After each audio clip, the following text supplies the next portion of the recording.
The sun hung low and heavy over the scorched expanse of Zarnak 9, a desolate planet where the sky bled red at dusk and the sands shifted like restless dreams beneath scorched boots. Dust devils spiraled in the distance, twisting like ancient spirits dancing across the battlefield's edge. Once, this had been a thriving outpost for interstellar trade. Now, it was a graveyard of broken ships, shattered turrets, and the silent echoes of war. The air shimmered with heat and the lingering scent of burnt metal. Amidst the wreckage of a downed transport vessel, half buried under a collapsed command module, a lone human figure stirred.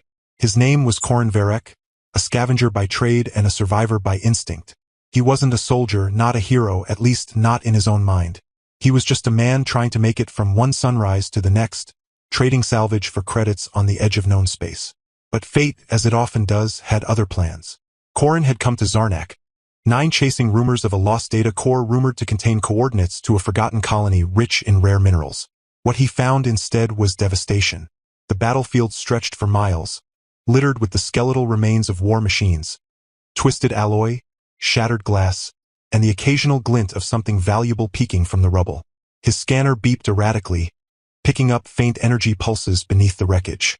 Most scavengers would have turned back. The planet was unstable, its crust laced with dormant plasma mines left over from the last great conflict. But Korin wasn't most scavengers. He had a knack for finding things others missed. And today, something deep inside him tugged forward, a quiet voice that said, "Don't walk away." He climbed over a shattered hull, boots crunching on fused sand and debris. The air grew thick with static, his suit's warning system flashing red. Proximity alert.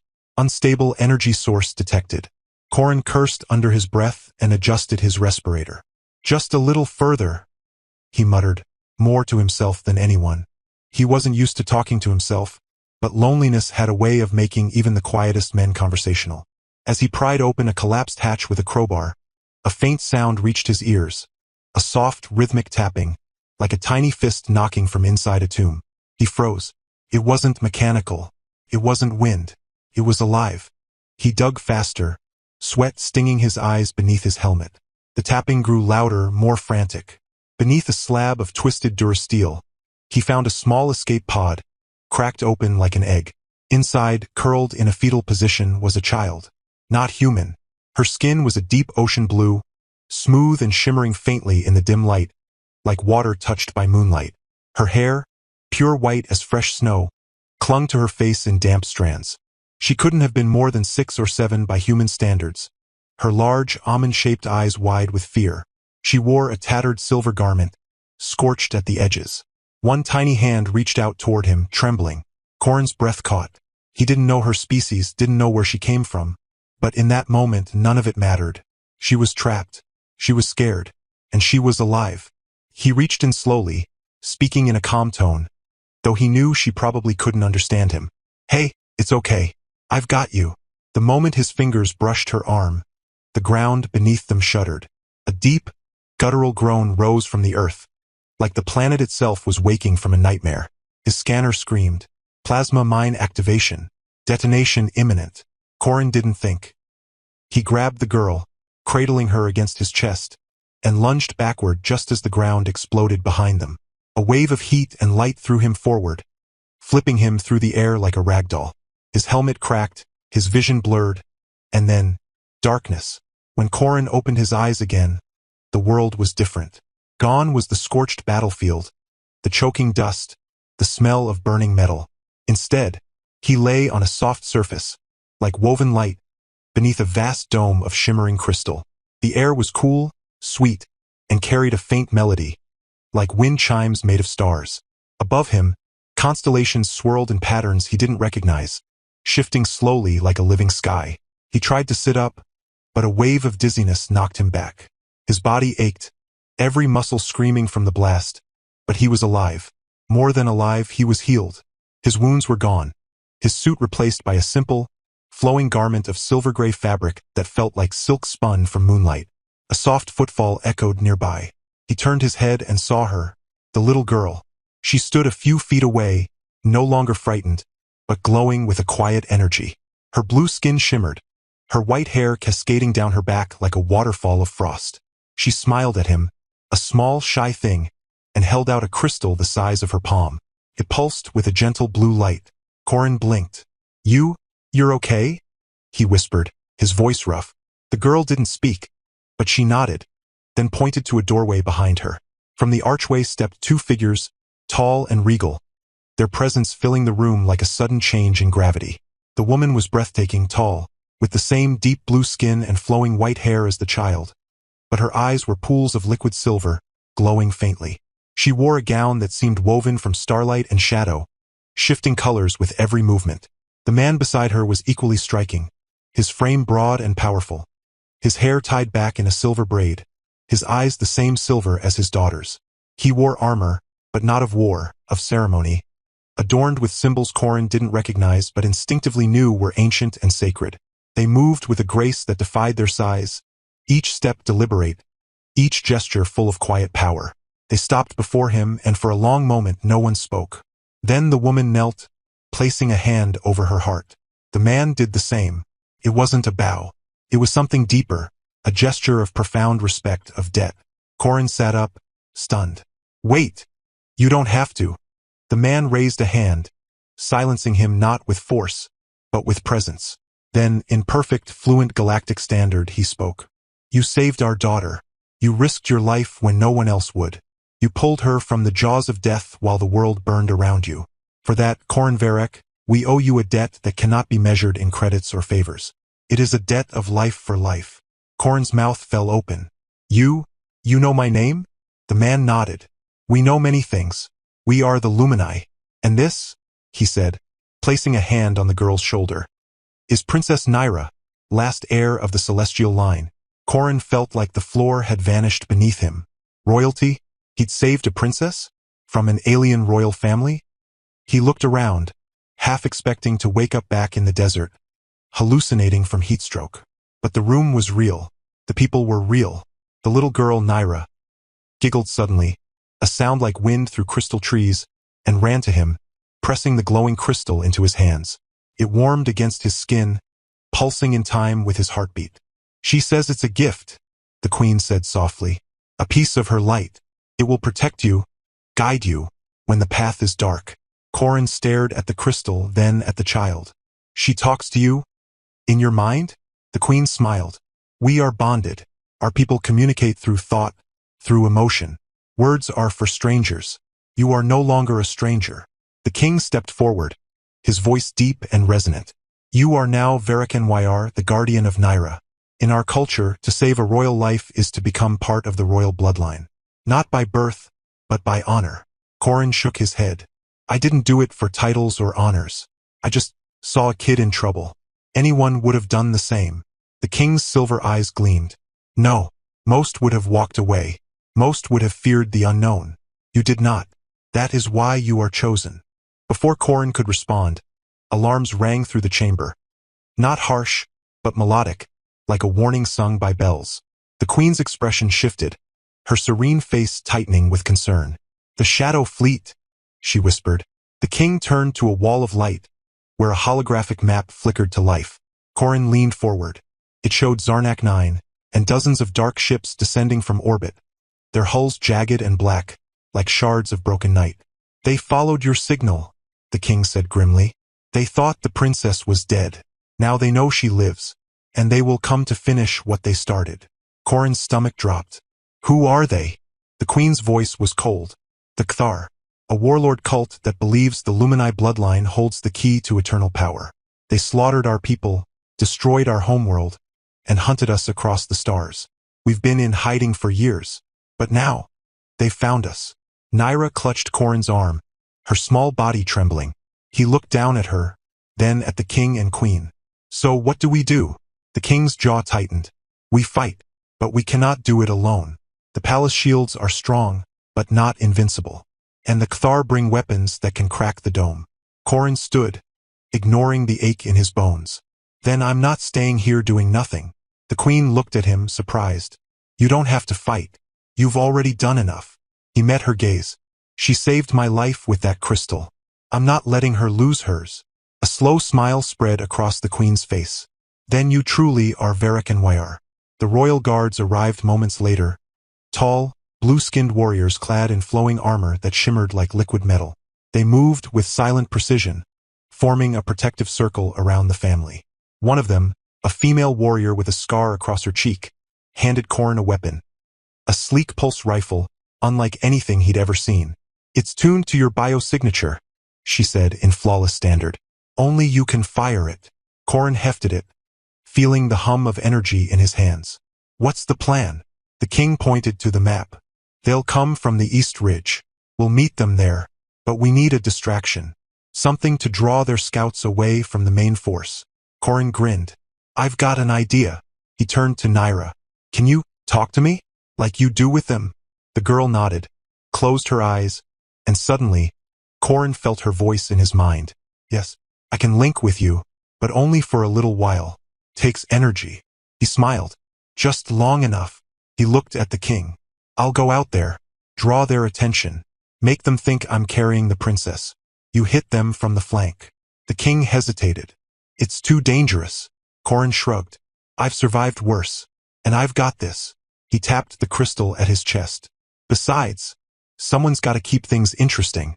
Minutes later, Corrin stood at the edge of the palace grounds, the red sun casting long shadows across the alien desert. The wind howled, carrying the scent of ozone and distant fire. He wore a cloak lined with reflective material, designed to mimic the energy signature of a Lumini Royal. In his arms, he cradled a dummy wrapped in Naira's torn garment. His pulse rifle was slung across his back. His heart pounded, but not from fear, from purpose. For the first time in years, he wasn't just surviving. He was fighting for something. As the first Cthar scout ship descended, a jagged obsidian wedge with glowing red eyes, Corrin activated a signal beacon. It pulsed once, twice, then exploded into a blinding flare of light. The ship veered sharply, locking onto the signal. Corrin turned and ran, laughing as plasma bolts seared the ground behind him. "Come and get me, you overgrown trash cans," he shouted, dodging behind a dune. Naira's voice echoed in his mind. "They're chasing you. Father and mother are moving into position." "Good," he thought back. "Tell them to hurry. I'm running out of jokes." The battle erupted like a storm. From the ridge, the Lumini warriors descended in a wave of light and sound, their weapons firing beams of pure energy that sliced through the Cthar armor like paper. The king led the charge, a blazing figure of silver and blue, his weapon a staff that crackled with lightning. The queen floated above the battlefield, her hands weaving patterns in the air, summoning shields and hurling bolts of starfire at the enemy. Corrin, still running, tossed the dummy into the path of the lead scout and rolled behind a rock just as it exploded. The Cthar soldiers, hulking, insectoid creatures with black exoskeletons and glowing red eyes, screeched in fury, realizing too late they'd been tricked. Corrin popped up and fired his pulse rifle. The weapon sang as it discharged, a beam of cobalt light striking a Cthar commander square in the chest. The creature exploded in a shower of sparks and ichor. "Yeah, how do you like that, huh?" he yelled, dodging another blast. A Cthar soldier lunged at him, claws slashing. Corrin barely blocked it with the rifle, but the force knocked him down. The creature loomed over him, mandibles clicking. Then zap! A tiny bolt of blue energy struck its head. Staggered, Corrin looked up. Naira stood on a nearby dune, her hands outstretched, her face strained with effort. She'd used her power, alone, without her parents. "Naira, no! Get back!" Corrin shouted, scrambling to his feet. But it was too late. The Cthar commander, still alive, turned its weapon toward the child. Corrin didn't think. He ran. He tackled Naira, shielding her with his body as the plasma blast hit his back. Pain exploded through him, white-hot and blinding. He felt himself falling, the world spinning, the crystal at his chest flaring like a dying star. Then silence. When he opened his eyes, he was floating. Not in space, but in a vast, glowing void filled with swirling colors and soft music. Around him, shapes moved, figures of light, whispering in a language older than stars. One approached, tall and radiant, its face kind, familiar. "You have done well, Corrin Varek," it said, though no mouth moved. "You have protected the light." Who are you?" Corrin asked. "We are the first Lumini," the figure replied. "The ancestors, the ones who came before. Your heart is pure, your courage true. You are not one of us by blood, but you are one by spirit." Before he could respond, he was pulled back. Into his body, into pain, into breath. He gasped, coughing, lying on the sand. Naira was beside him, tears streaming down her blue cheeks, her hands pressed against his chest. The crystal glowed fiercely, its light fading as his wounds sealed. The king and queen knelt beside them, their faces filled with awe. "The ancestral light responded to you," the queen whispered. "It has not done so in 1,000 years. Corin sat up slowly, wincing. "So, I'm basically a walking miracle now?" The king laughed, a deep, rich sound that echoed across the battlefield. "You are more than that. You are Nyr, guardian of the light. And you have earned your place among us." Corin looked at Naira, who smiled through her tears. He ruffled her white hair. "Well, guess I'm stuck with you guys now, huh?" But the war wasn't over. As the last Cthar ships retreated into the void, a new signal blinked on the palace's main console. A transmission from deep space. The king's face darkened as he read the message. "They've found the Nexus Vault," he said. "If they unlock it, they'll have the power to erase entire worlds." Corin stood, brushing sand from his clothes. "Then we stop them." The queen looked at him. "It could mean leaving the safety of our home. It could mean facing the Cthar leader himself." Corin smirked. "Please, after surviving your daughter's cooking experiment last night, I think I can handle a warlord." Naira giggled.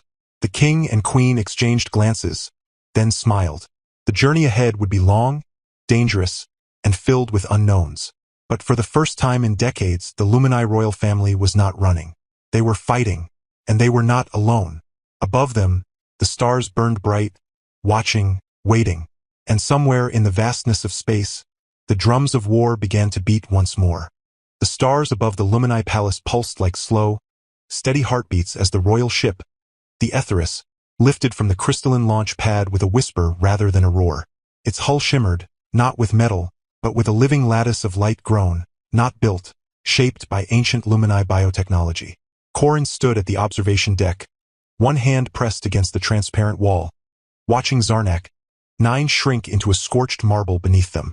His reflection stared back. A human with sun-weathered skin, tired eyes, and a new fire behind them. He wasn't just Corin Varek, scavenger anymore. He was Varek Nyr, guardian, protector, family. Behind him, soft footsteps approached. Naira slipped in, barefoot, wrapped in a silken robe the color of twilight. She climbed onto the bench beside him, curling her legs beneath her. "You're sad?" she said. Not with words, but in his mind, their mental link still fragile but growing stronger. Corin smiled faintly. "Not sad, just thinking. Left a lot behind on that rock. My old ship, my tools, my favorite pair of boots." Naira tilted her head. "You miss them?" He chuckled. "Nah, but I do miss the quiet. Out here it's never quiet. Even the silence has noise." She giggled, a sound like wind chimes in a gentle breeze. Then, more seriously, she added, "You're afraid." He didn't answer right away. The truth was, he was not of the Cthar, not of war, but of failing them, of being the one who couldn't save the light when it mattered most. The ship surged forward, piercing the veil of atmosphere and diving into the velvet black of space. Inside the command chamber, the king and queen stood side by side, their silver eyes scanning the star charts unfolding in midair. The Nexus Vault, a myth to most, a nightmare to the Lumini, was real. Hidden in the Veil Nebula, it was said to contain the core of creation, a primordial energy source from the birth of the universe. The Cthar believed it could be weaponized. The Lumini knew the truth. If misused, it wouldn't just destroy worlds, it would unravel reality itself. "We cannot let them reach it," the queen said, her voice low. "Not even a fragment in their hands would be catastrophic." The king nodded. "Then we go ahead of them, cut their path. The Aetheris can fold space faster than their warships. But we'll need to recalibrate the warp lattice after each jump. It will take time." Corin stepped into the chamber, still holding his pulse rifle like a crutch. "How many jumps?" The king turned. 3, each one deeper into uncharted space. The second jump will pass through the gravestone belt, a field of dead stars and drifting black holes. One wrong move, and we'll be pulled apart atom by atom. Corin whistled. "Well, that's not terrifying at all." The first jump was smooth. The stars stretched into streaks, then snapped into new constellations. The ship shuddered slightly, like a bird shaking its wings, and then silence. They had traveled 10,000 light-years in less than a second. Corrin stumbled, gripping a railing. Okay. Remind me not to drink anything right before that. Naira, who had been watching from the doorway, burst into silent laughter through their link. You looked like a startled sandhopper. Hey, I'll have you know sandhoppers are noble creatures, Corrin shot back. They survive on nothing but dust and bad decisions. The second jump was another story. As the Aetheris entered the gravestone belt, the universe turned hostile. The stars here were corpses, their gravity wells still hungry. The ship's shields flickered as invisible tides tugged at its hull. Alarms chimed softly, warnings, not screams. The Queen worked the navigation console, her fingers dancing across fields of light, calculating safe paths through the chaos. The King stood at the helm, his presence a pillar of calm. Corrin, meanwhile, was strapped into a co-pilot seat, given a simple task: monitor the resonance dampeners. Just watch the blue light, the Queen had said. If it turns red, scream. He watched, and screamed. The blue light flared crimson. A micro-black hole, invisible until it was too close, yanked at the ship's left wing. Metal groaned. Lights dimmed. Corrin felt his stomach drop into his boots as the Aetheris tilted, spinning toward the event horizon. Dampeners failing, he shouted. The Queen's hands flew across the console. Reversing polarity, diverting power from life support. Corrin gasped. Wait, what? You're turning off the air. Only for 30 seconds, she said calmly. You'll live. I hate this family, he muttered, holding his breath. Then thrum. The ship righted itself, veering away from the void. The blue light returned. Corrin gasped as oxygen flooded back. Remind me to write a strongly worded letter to the Galactic Travel Bureau about safety regulations. Naira appeared again, this time with a small tray of glowing fruit. Eat. It helps with space sickness. Corrin took one, eyeing it suspiciously. Last time you gave me something that glowed, I sneezed light for an hour. She grinned. That was funny. It was embarrassing. I scared a space cat. Despite the danger, there was warmth aboard the Aetheris. The royal guards, once distant and formal, now greeted Corrin with nods and quiet respect. The warrior with the scar, Captain Morel, had even taught him a Lumini fighting stance, which Corrin promptly used to trip himself in the training room. You fight with heart, she said, helping him up. That is rarer than skill. He rubbed his elbow. Yeah, well, my heart's great. My balance, not so much. On the third jump, something changed. As the ship prepared to fold space, Naira suddenly cried out, clutching her head. She collapsed to her knees, her silver eyes flashing wildly. Naira! The Queen screamed, rushing to her. The girl trembled, her voice echoing in everyone's mind at once. He's coming. The Shadow King. He sees us. He knows. A wave of cold dread swept through the ship. The Shadow King, the leader of the Cthar, a being of pure malice, said to have consumed the souls of 1,000 worlds. He wasn't just a warlord. He was a force of entropy. The king activated the final jump sequence. We go now. No delays. The stars stretched once more, but this time, the warp wasn't clean. A ripple tore through space, and for a heartbeat, Corrin saw him, the Shadow King, a towering figure in jagged armor, his face hidden beneath a helm of black bone, his eyes two pits of endless night. He reached through the rift, a clawed hand stretching toward the Aetheris. Corrin raised his rifle and fired. The pulse struck the vision, and it shattered like glass. They emerged in the Veil Nebula, a swirling storm of violet and indigo gas, lit by newborn stars. Ahead, half hidden in the cosmic fog, floated the Nexus Vault, a massive, floating structure shaped like a dodecahedron, its surface etched with runes that pulsed with forbidden knowledge. It didn't look like a weapon. It looked like a prayer. But Corrin didn't have time to marvel. On the scanners, 3 Cthar warships emerged from hyperspace, their jagged forms cutting through the nebula like sharks. They were fast. They were close. And they were firing. The Aetheris rocked as the first plasma bolt struck the shields. They've locked onto the vault's energy signature, the king shouted. If they board it, it's over. Corrin was already moving. Then we board it first. The queen turned. Corrin, no. It's too dangerous. The vault is protected by trials. Only Illumini can pass them. He stopped, looked at Naira. Can you hear me? She nodded. Loud and clear. Then tell them this, he said, turning back. I may not be Lumini by blood, but I carry their light. I saved their princess. I fought for their family. That's got to count for something. Silence. Then the queen stepped forward and placed her hand on his chest, over the glowing crystal. The vault chooses, but I believe it will recognize you. The king nodded. Take the shuttle. Morel will go with you. And Corin. He paused. Come back alive. Naira needs her guardian. The shuttle launched like a silver dart, slipping through the Etheris's shields and diving toward the vault. Behind them, the battle erupted, energy beams crisscrossing the void, explosions blooming in silent flashes. Corin gripped the controls, his knuckles white. Morel sat beside him, her weapon ready. You know, he said, trying to lighten the mood. If we die, I'm blaming you. She didn't smile. If we die fighting. That is honor enough. They docked with the vault. The airlock hissed open, revealing a corridor of shifting light and shadow. The walls breathed, pulsing like a living thing. The moment Corin stepped inside, the floor changed beneath him. A voice, deep, ancient, genderless, echoed in his mind. Who enters the Hall of Trials? Corin Varek, he said aloud. Human, scavenger, guardian of Naira. Why do you seek the core? To protect it, to keep it from those who would destroy everything. Many have said that. Few have meant it. Prove your worth. The first trial began. The floor vanished. Corin fell not down but through memories.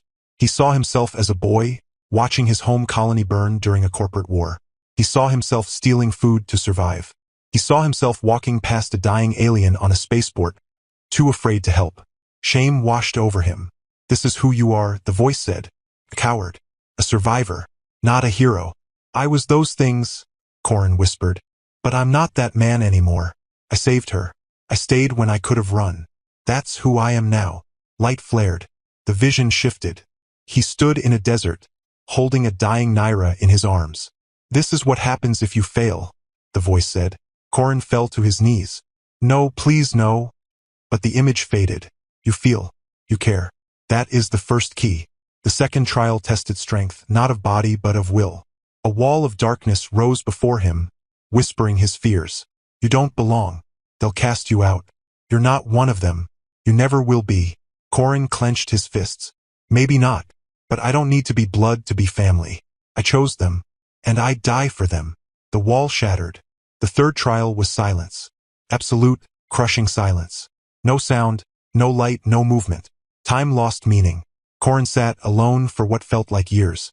He thought of Naira's laugh, the king's laughter, the queen's quiet strength. He thought of the crystal, still glowing against his chest. I'm not alone, he realized. Not anymore. The door ahead opened. Inside the central chamber, floating in a column of light, was the core of creation.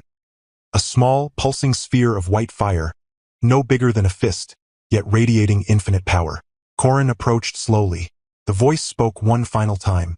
You may take it, but know this, once removed, the vault will self-destruct. You will have minutes to escape before this place becomes a black hole. He reached out. His fingers brushed the core, and the Cthar breached the outer hull. Alarms screamed. Morel fired at the invading soldiers, black-armored, faceless horrors, but more poured in. Corin grabbed the core. The moment he did, the entire vault shuddered. Lights dimmed. A countdown began in the air. 04:59, 04:58. Go! Morel shouted, holding the doorway. I'll hold them. Corin hesitated. I'm not leaving you. You carry the light, she said. Now run. He ran. Through collapsing corridors, past explosions, dodging debris. The core burned in his hands, not with heat, but with life. He reached the shuttle, launched just as the vault began to implode behind him. In the distance, the Etheris fought desperately against the Cthar fleet. One warship broke away, aiming straight for the shuttle. Corin gritted his teeth. Oh, come on. Really? He activated the emergency beacon. Etheris, he thought, hoping Naira could hear. We're coming in hot, and I've got a really expensive paperweight. The Etheris turned, firing everything it had. The Cthar ship exploded in a silent bloom of fire. The shuttle docked. Corin stumbled out, handing the core to the queen. Here, don't lose it. It's not covered by interstellar insurance. She cradled it gently. You did it. Corin collapsed into a chair, exhausted. Yeah, And next time, you get to run through the death traps. But peace was short-lived. As the Aetheris prepared to jump away, a new signal pierced the void, a deep, resonant frequency that made the ship vibrate. On the view screen, space ripped. From the tear emerged a ship unlike any other. A colossal, living fortress, its hull made of fused bone and shadow, its eyes glowing with the same darkness as the Shadow King. And from its bridge, a voice echoed across the stars. Varric Nyr, you have taken what is mine. Now you will return it, or I will take her instead. Nyra trembled. Corrin stood slowly, his body aching, his heart pounding.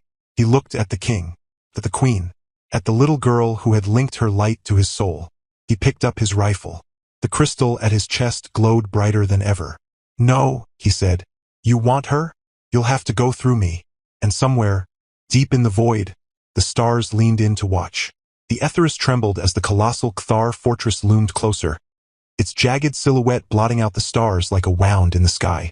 The Shadow King's voice echoed through the ship's systems, not just in sound, but in feeling. A cold, creeping dread that slithered into the bones of every living soul aboard. The air itself seemed to thicken, resisting breath, resisting hope. But Corrin Varric stood tall. He wasn't a warrior by birth. He wasn't born to legends or raised in palaces of light. He was a man who once scavenged rust from dead ships just to eat. But now, as he looked at Nyra, her small hands clutching her mother's robe, her silver eyes wide with fear, he knew exactly who he was. He was the one who stayed, the one who ran toward the fire, the one who would burn so others could live. We can't fight that thing head-on, Captain Morell said, scanning the fortress. Its shields are powered by stolen Lumini souls. It feeds on fear. The king clenched his fists. Then we strike where it's vulnerable. The core, it's not just a weapon. It's a key. It can disrupt the fortress's energy matrix, but only if placed at the heart of the ship. The queen turned to him, horror dawning. That would mean someone would have to go inside. Silence fell like a tomb. Corrin didn't hesitate. I'll do it. No! Nyra screamed. Not aloud, but in all their minds at once. A wave of pure emotion. You can't leave. You promised. Corrin knelt before her, placing a hand on her glowing cheek. I did promise. I promised to protect you, and I will, even if it costs me everything. He smiled, soft and sad. Besides, someone's got to teach you how to make real jokes. Yours are terrible. She sobbed, clinging to him. The king placed a hand on Corrin's shoulder. You don't have to do this. Corrin looked up, his voice steady. Yes, I do. I'm not Lumini, but I carry your light. I am your family, and family doesn't run. The queen stepped forward, tears like liquid silver trailing down her face. She pressed her forehead to his, whispering in their ancient tongue. A blessing, a farewell, a naming. Varric Nyr, guardian of the light, forever remembered. The plan was desperate. The Aetheris would launch a full assault, drawing the fortress's fire. A single stealth shuttle, piloted by Morell, would slip through the debris field and dock at the weakest point in the hull. Corrin would go in alone, carry the core to the central chamber, and activate it. The resulting energy surge would destabilize the fortress, collapsing it from within. There would be no escape, no return. As Corrin suited up, Morell handed him one last thing. A small, glowing charm shaped like a sandhopper. Nyra made it, she said. Said it would keep you safe. Corrin laughed, though his voice cracked. Tell her. It's the best luck charm I've ever had. The shuttle launched under cover of the battle. Beams of light and shadow crisscrossed the void. The Aetheris twisted and rolled, shields flaring under relentless fire. Corrin watched through the viewport as the Lumini ship fought like a cornered star, beautiful and furious. He touched the crystal at his chest, pulsed once, weakly. Goodbye, he thought. Thank you for making me matter. The docking was rough. Alarms blared. The hull of the fortress was alive, pulsing, shifting, like the skin of some ancient beast. Corrin stepped into the darkness, the core cradled in his arms. The air was thick with the scent of decay and forgotten screams. Walls breathed, floors shifted, shadows reached for him, but he walked on. He passed through chambers of frozen time, where the souls of dead Lumini floated in silent agony. He saw the Shadow King's throne, a mound of bones and broken light, and at the heart of the fortress, he found the Nexus Chamber, a vast, hollow sphere where the stolen energy of 1,000 worlds swirled in a vortex of darkness. This ends now, Corin whispered. He placed the core in the center of the chamber. The moment it touched the floor, the fortress screamed. Lights flared. Alarms wailed in a language of pain.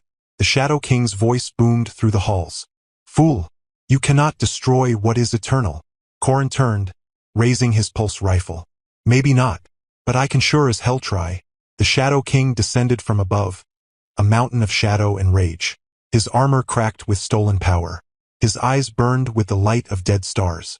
He swung a blade of pure void, slicing through the air. Corin dodged, rolled, fired. The pulse beam struck the king's chest, but it barely scratched him. You are nothing, the king hissed. A speck, a nobody. Corin grinned, blood on his lip. Yeah, but I'm the nobody who saved your princess. The nobody who broke your fleet. The nobody who's about to take you down with me. He slammed his hand onto the activation panel of the core. A wave of white light erupted, racing through the chamber, shattering the dark matrix.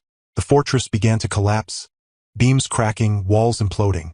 The Shadow King roared, reaching for Corin.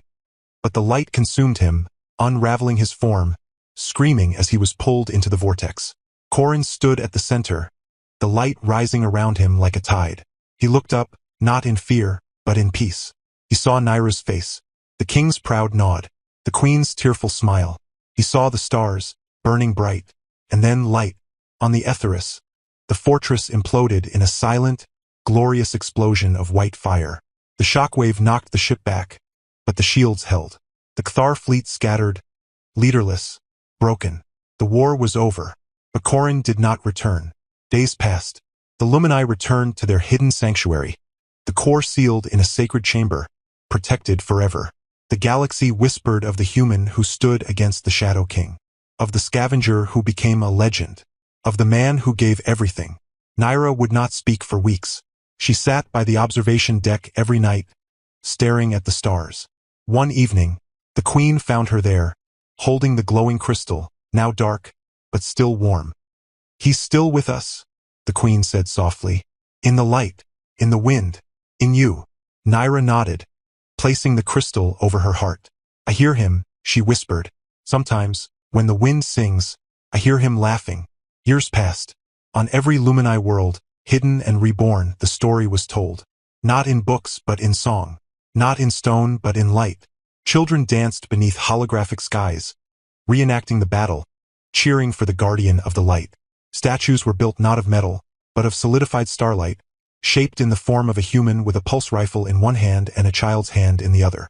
The king and queen ruled with wisdom and peace. But every year, on the day the fortress fell, they stood before the great beacon, a tower of pure energy that shot into the heavens, and lit it with a single word, Varric and Wyar. And across the empire, billions looked up. Ships powered down their engines in silence. Cities dimmed their lights. Planets turned their faces to the stars. For one moment, the entire Lumini civilization stood still, hearts united in gratitude. A hero had risen from dust. He had no crown. He bore no title by blood. He was not born to greatness, but he chose it, and in the end he gave everything. So when the wind whispers through the crystal trees of the royal palace, when the stars burn a little brighter on quiet nights, when a child laughs too loudly under the twin moons of Luminar 7, people smile, because they know Corin Varric was gone. But he was never forgotten, and somewhere, beyond the veil of time and space, a man with a crooked grin and a heart of light watches over them all. Forever the guardian, forever the light, forever home.